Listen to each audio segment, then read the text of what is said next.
Breaking చూస్తున్నాం. నేపాల్లో రాజకీయ అనిశ్చితి నెలకొని ఉంది. కాసేపట్లోనే కొత్త ప్రధానిని కూడా ప్రకటించే అవకాశం కనపడుతోంది. అయితే ఇప్పటికే ప్రధాని ఓలీ అక్కడ రాజీనామా చేశారు. చికిత్స పేరుతో దుబాయ్ పారిపోయారు. మరోవైపు హోంమంత్రితో పాటు 5 మంత్రులు కూడా రాజీనామా చేశారు. అయితే ఇప్పుడు వారందరినీ వారి అధికారిక నివాసాల నుండి హెలికాప్టర్ల ద్వారా ఆర్మీ తరలిస్తోంది. తాజాగా ఆర్థిక మంత్రిని వెంబడించి మరి ఆందోళనకారులు దాడి చేసినట్లుగా కూడా మనకు సమాచారం అందుతోంది.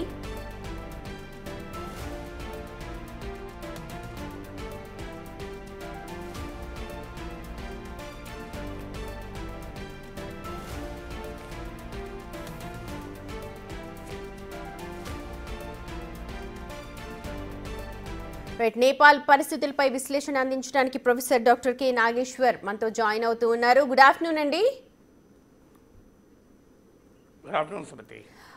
నాగేశ్వర్ గారు, కొద్దిసేపటి క్రితమే ఓలీ రాజీనామా చేశారు, పారిపోయారు. అవన్నీ ఎలా ఉన్నప్పటికీ ఈ జెన్జీ ఆందోళనకు ప్రభుత్వం తలొగ్గినట్టే మనం అనుకోవచ్చా? అంటే ఇప్పటివరకైతే ప్రధానమంత్రి కేపీ శర్మ ఓలీ రిజైన్ చేశారు. నిన్ననే హోం మంత్రి, కమ్యూనికేషన్స్ మంత్రి రాజీనామా చేశారు. అలాగే ఇంకా ఇతర మంత్రులు కూడా రాజీనామాలు చేస్తున్నట్టున్నారు. వార్తల్లో వస్తుంది అయితే ప్రైమ్ మినిస్టర్ దుబాయ్కి చికిత్స పేరిట వెళ్ళిపోయారు అని అంటున్నారు. ఒక రకంగా మీకు మీడియాలో వస్తున్న కథనాల ప్రకారం మినిస్టీరియల్ క్వార్టర్స్ ఉన్న చోట హెలికాప్టర్లు ప్రయాణాలు చేస్తున్నాయి. అక్కడ నుంచి కాఠ్మండు ఎయిర్పోర్ట్ అని, ఈవెన్ కాఠ్మండు ఎయిర్పోర్ట్లో కూడా ఫ్లైట్స్ రద్దు చేశారు. అంటే దీన్ని బట్టి చూస్తుంటే అది ప్రభుత్వంలో ఉన్న ముఖ్యుల్ని బయటికి పంపించేస్తున్నారు అన్న వార్తలు కనబడుతున్నాయి. సో దాంతోపాటు ప్రైమ్ మినిస్టర్ ఇంటిని తగలబెట్టారు, ప్రచండ ఇంటిని తగలబెట్టినట్టు వార్తలు వస్తున్నాయి. సో అందువల్ల చాలా సీరియస్గా ఉంది రాజకీయాలు చూస్తుంటే. ఆర్మీనే ప్రైమ్ మినిస్టర్ను తప్పుకోమని చెప్పినట్లుగా కూడా వార్తలు వస్తున్నాయి. అంటే prime minister KP Sharma Oli army chief and చీఫ్తో మాట్లాడితే మీరు అధికారంలో ఉన్నంత కాలం మేము కంట్రోల్ చేయలేము అని చెప్పినట్లు కూడా వార్తలు వస్తున్నాయి. సారీ టు ఇంటరప్ట్, ఎందుకు ఇంత వ్యతిరేకత వచ్చింది ఓలీ మీద? ఇది ఒక్క ఓలీ మీద వ్యతిరేకత కూడా కాదు, ఇది ఎంటైర్ పొలిటికల్ క్లాస్ పైన వ్యతిరేకత. దీనికి కారణం ఏంటంటే ఇది ఒక నేపాల్ ఇది డెమోక్రటిక్ ట్రాజడీ, ప్రజాస్వామిక విషాదగాథ. మీకు ఆశ్చర్యం వేస్తుంది, నేపాల్లో అధికారంలో ఉన్న నేపాలీ కాంగ్రెస్ నాయకులపై కూడా ప్రజలు తిరగబడుతున్నారు. నేపాలీ కాంగ్రెస్ నాయకుల ఇళ్లను కూడా తగలబెడుతున్నారు. అలాగే ప్రజెంట్ అధికారంలో ఉన్న KP Sharma Oli, Communist party of Nepal United Marxist Leninist అని, సో ఆయన ఇంటిపైనకి అటాక్ చేశారు. ప్రచండ అయితే Communist party of Nepal Maoist పార్టీకి నాయకుడు. సో నేపాల్లో 10 ఏళ్ల పాటు జరిగిన సాయుధ తిరుగుబాటుకు నాయకత్వం వహించి తర్వాత ఆయుధాలు వదిలేసి డెమోక్రటిక్ మెయిన్ స్ట్రీమ్లో వచ్చి రాచరికానికి వ్యతిరేకంగా జరిగిన ఐక్య పోరాటంలో పాల్గొన్నారు. ఒక దశలో కమ్యూనిస్ట్ గ్రూపులన్నీ కలిసి communist party of Nepal United Marxist లెనినిస్ట్గా ఫామ్ అయ్యాయి, సిపిఎన్ యుఎంఎల్గా.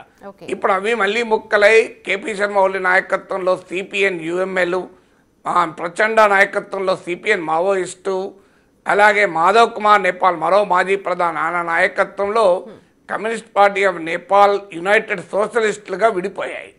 ఇందులో అధికారం కొరకు దోబూచులాట, దాగుడు మూతలు, నేపాలీ కాంగ్రెస్తో విన్యాసాలు, ఒకప్పుడు సాయుధ పోరాటానికి నాయకత్వం వహించి తుపాకీ పట్టుకొని పోరాడిన ప్రచండ ఇప్పుడు విన్యాసాలతో అవకాశవాద పొత్తులతో అధికారంలో ఉండడానికి ప్రయత్నిస్తున్నటువంటి ఒక పరిస్థితి. ఇక నేపాలీ కాంగ్రెస్ ఎలాగూ అనేక రకాల అవినీతి ఆరోపణలు ఉన్నాయి. ఇప్పుడు ఈవెన్ కేపీ శర్మ ఓలీ ప్రభుత్వం పైన ఇతర కమ్యూనిస్ట్ నేతలపై కూడా తీవ్ర ఆరోపణలు ఉన్నాయి. మీకు భయంకరమైన అవినీతి ఆరోపణలు. నాగేశ్వర్ గారు, మీరు గనక గమనిస్తే ప్లకార్డ్స్ ఏదైతే యువత అందరూ పట్టుకున్నారో వాటన్నిటిలో కూడా పవర్టీ, అంటే ఇప్పుడు నేపాల్లో పవర్టీ రాజ్యం వెళ్తోంది, మీరు ఇది కాదు అని చెప్పి ప్లకార్డులు ప్రదర్శిస్తూ ఉన్నారు. అలాగే వివిధ రకాల ప్లకార్డ్స్ చూపిస్తూ కరప్షన్ అంటే వీరన్నది what happen to tax payers money అని చెప్పి కూడా ప్లకార్డ్ ప్రదర్శించారు. అలాగే నెపో బేబీస్ అని ఒక టర్మ్ ట్రెండింగ్ లో ఉంది. నెపో బేబీస్ అంటే నేపాల్లో ఉన్న రాజకీయ నాయకుల పిల్లలు, వాళ్ళు విలాసవంతమైన జీవితాన్ని గడుపుతున్నారని చెప్పి టిక్ టాక్ లో వచ్చాయి. ఇందులో ఆశ్చర్యం ఏంటంటే మావోయిస్టు నేతగా కమ్యూనిస్ట్ పార్టీ నేపాల్ మావోయిస్ట్ నాయకుడిగా ఉండి అజ్ఞాతవాసంలో అడవుల్లో ఉండి తిరుగుబాటు చేసినటువంటి ప్రచండ ఇవాళ విలాసవంతమైన జీవితం గడుపుతున్నాడు అని చెప్పి ఆరోపణలు వస్తున్నాయి. అంటే నేపాలీ కాంగ్రెస్ పైన అదే విమర్శలు, నేపాలీ కమ్యూనిస్టుల పైన అదే విమర్శలు. అందువల్ల ఇది ఒక పొలిటికల్ క్లాస్కు వ్యతిరేకంగా జరుగుతున్న ఉద్యమంగా మారింది. కేవలము ఒక్కపాటి ఇప్పుడు నేపాల్ కాఠ్మండు మేయర్ ఉన్నాడు బాలేంద్ర షా అని, ఆయన ఇండిపెండెంట్ మేయర్, ఆయన సోషల్ మీడియా ద్వారా పాపులర్ అయ్యాడు. సో ఆయన ర్యాపో సింగర్.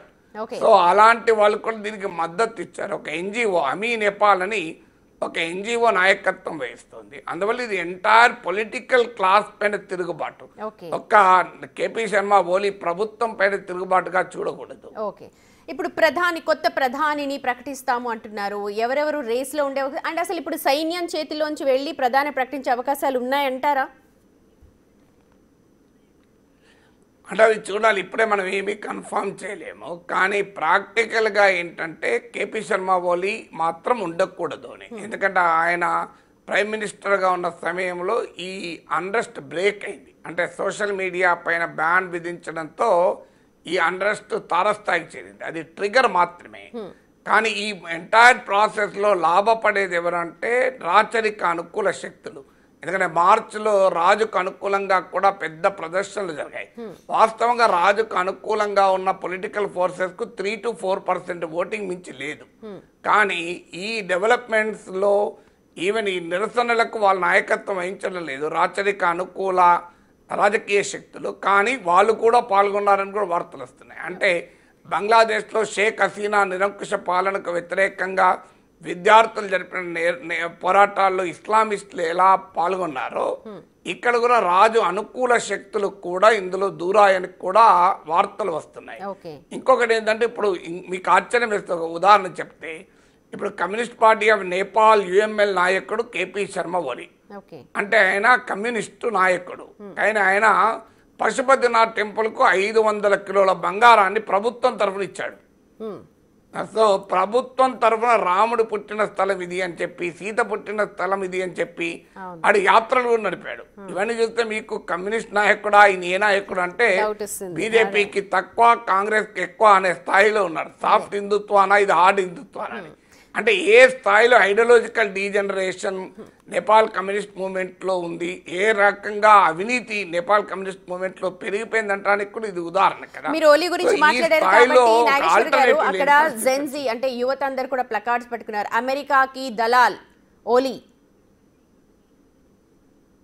ఇలాంటి ప్లకార్డ్స్ కూడా చాలా. దానికి కూడా కారణం ఏంటంటే అంటే ఇందులో ఈ ప్లకార్డులను బట్టి మనం, ఎందుకంటే ఇది ఏ ఆర్గనైజ్డ్ పొలిటికల్ ఫోర్స్ వెనకాల ఉండే నాయకత్వం వహిస్తున్నట్టుగా కనబడం లేదు.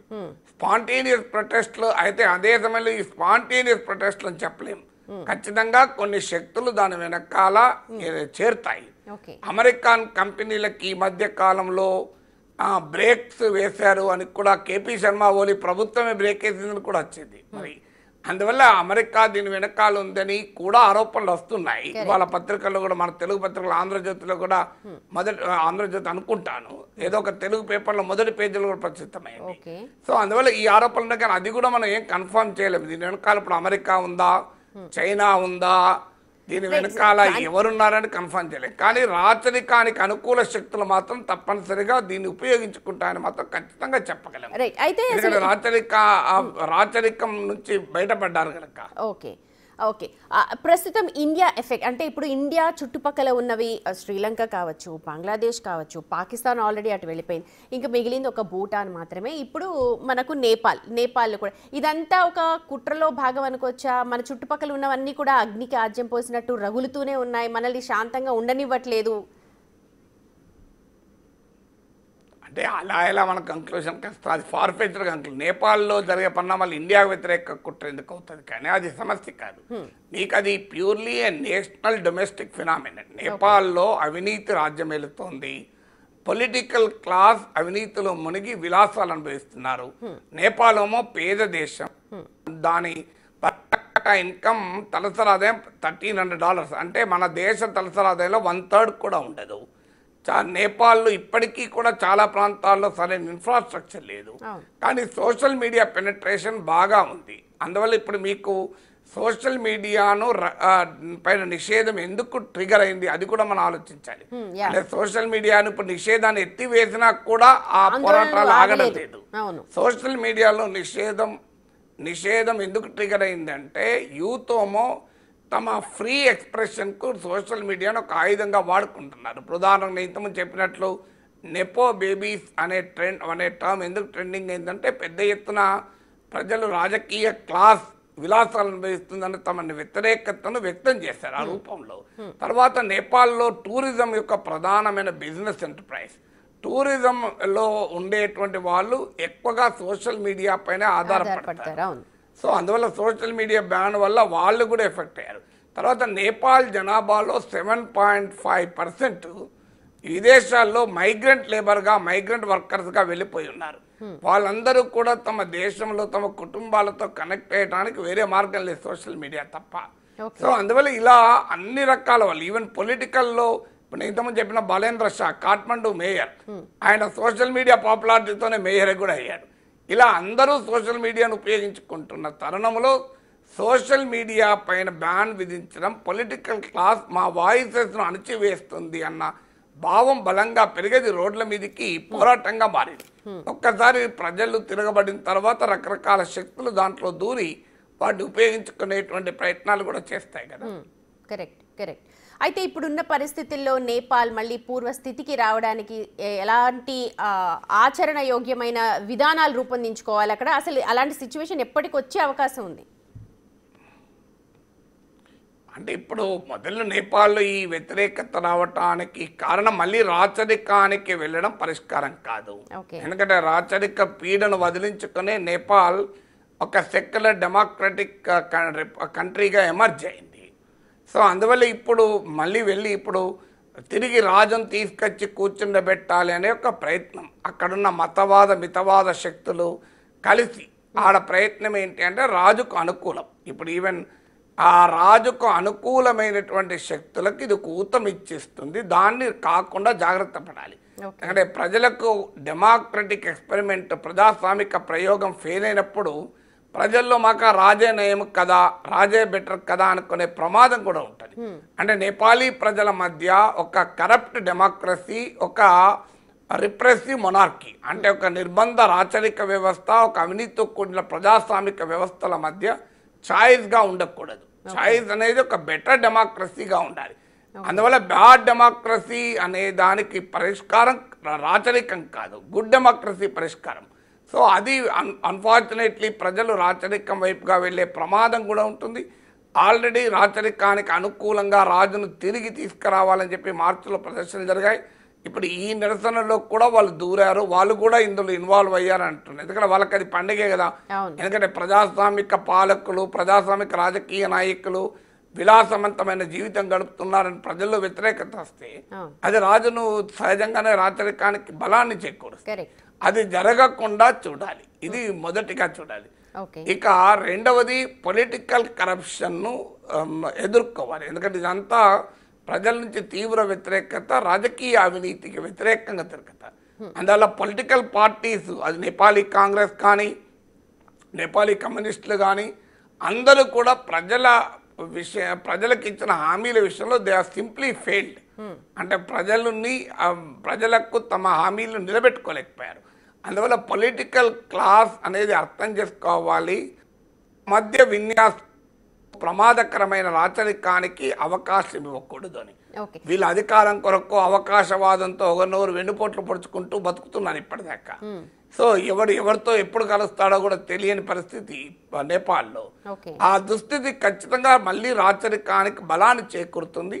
ఈవెన్ విదేశీ శక్తులకు కూడా బలాన్ని చేకూరుతుంది. ఇప్పుడు అమెరికా ఉందా దీని వెనకాల, చైనా ఉందా అనే చర్చలు ఎందుకు వస్తున్నాయంటే కారణం అది. ఎప్పుడు కూడా దేశంలో గనక బలమైన పొలిటికల్ స్టెబిలిటీ లేకపోతే అది బయట శక్తులు ఉపయోగించుకుంటారు. షేక్ హసీనాకు వ్యతిరేకంగా బలమైన ప్రజా వ్యతిరేకత వచ్చినప్పుడు పాకిస్తాన్ అనుకూల ఇస్లామిక్ శక్తులు ఉపయోగించుకున్నాయి.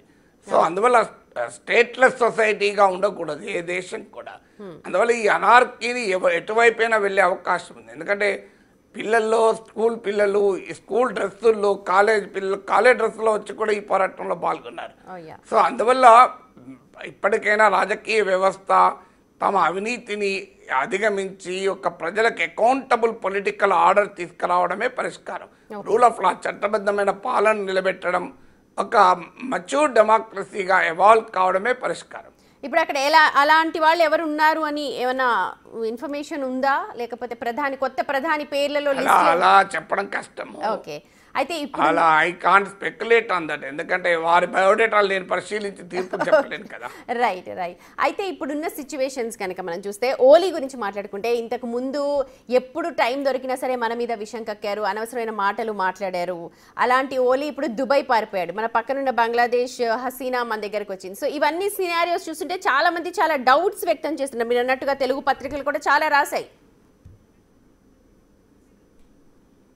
అంటే అమెరికా పైన అనుమానాలు ఎందుకు ఏర్పడుతున్నాయంటే, బంగ్లాదేశ్లో కూడా షేక్ హసీనా ఆరోపించారు, అమెరికా మమ్మల్ని ఒక ఐలాండ్ అడిగింది, మేము ఇవ్వమంటే ఇచ్చి ఉంటే నేను అధికారంలో ఉండేదాన్ని అన్నారు.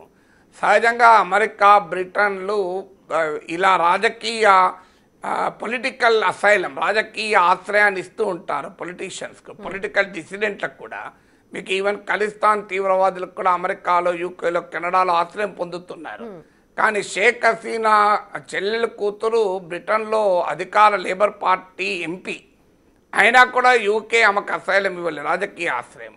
వాస్తవంగా ఆమె ఇండియాలో ఉండటానికి రాలే, ట్రాన్సిషన్గా అనే మార్గ మధ్యంలో భారత్లో ఆగింది. ఇప్పటికి కూడా భారతదేశానికి రాజకీయ ఆశ్రయం ప్రకటించలే.